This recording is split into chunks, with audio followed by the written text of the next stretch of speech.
भजनावली channel पर आपका स्वागत है। आज मैं आपको डोलिया की कथा सुना रही हूँ। एक दादाजी तथा एक लक्ष्मी जी थे।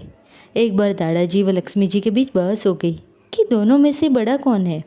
तब दादाजी ने कहा, इसका उत्तर समय आने पर स्वयं समझ में आ जाएगा।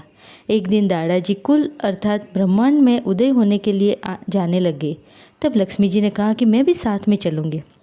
दादाजी ने कहा, आप साथ में मत आओ, वहाँ पर भूख प्यास लगेगी, वहाँ आप बहुत दुखी होगी। परंतु लक्ष्मी जी हट करने लगी। आप संसार में उदय होंगे तो मैं भी देखने के लिए साथ में आऊँगी। सूर्य नारायण के रथ में दादाजी व लक्ष्मी जी बैठ गए। आगे चलते चलते लक्ष्मी जी को प्यास लगी। तब दादाजी ने कहा, मैंने कहा था कि आप साथ में मत आओ। एक पाल के ऊपर बड़ का वृक्ष आया। वहाँ पर एक तालाब है, वहाँ पर जाकर बड़ के पत्तों को हटाकर आप पानी पी लेना। पानी पीकर आगे चले तो लक्ष्मी जी ने कहा, अब मुझे भूख लगी है। दादाजी ने कहा, मैंने आपको कहा था कि मेरे साथ मत चलो, आप दुखी हो जाओगे। खैर, आगे इस गांव में एक ब्राह्मण का घर है, वहाँ जाकर भोजन कर लो। लक्ष्मी जी वहाँ से ब्राह्मण के घर गई और ब्राह्मण को कहा, भाई भाभी मुझे भूख लगी है। भाभी जी चक्की चला रही थी। लक्ष्मी जी रसोई घर के अंदर गई और एक सूखी रोटी थी वो खाई और पानी पिया। वापिस आकर लक्ष्मी जी ने कहा, मैं तो खाना खाकर आई हूँ। दादाजी ने कहा, आप तो चोरी करके आई हो। लक्ष्मी जी ने कहा, मैंने तो कोई चोरी नहीं की।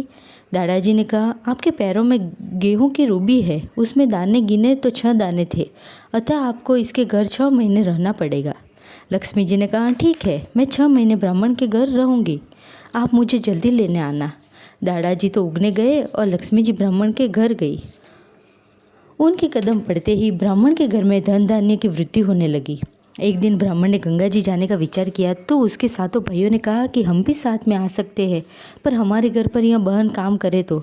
लक्ष्मी जी से पूछा तो उन्होंने कहा कि मैं इन 7 भाइयों के घर काम कर दूंगी, परंतु भोजन इसी भाई के यहाँ करूंगी।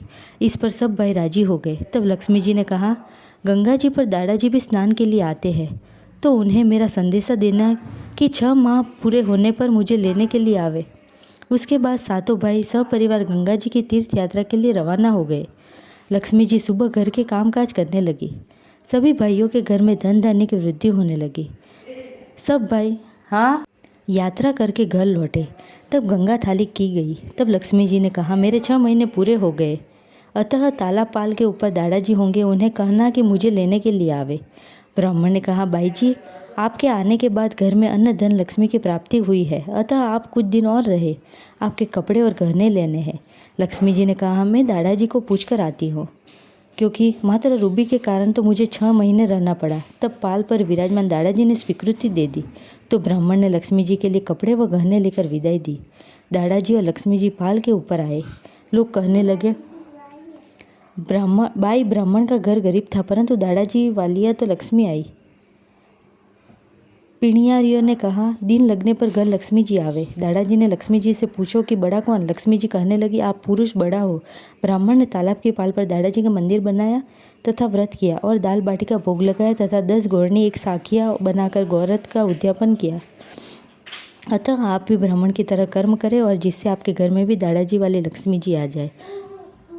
कहानी कहने वालों की और हुकारा बनने वालों की माँ लक्ष्मी सदा कृपा करे।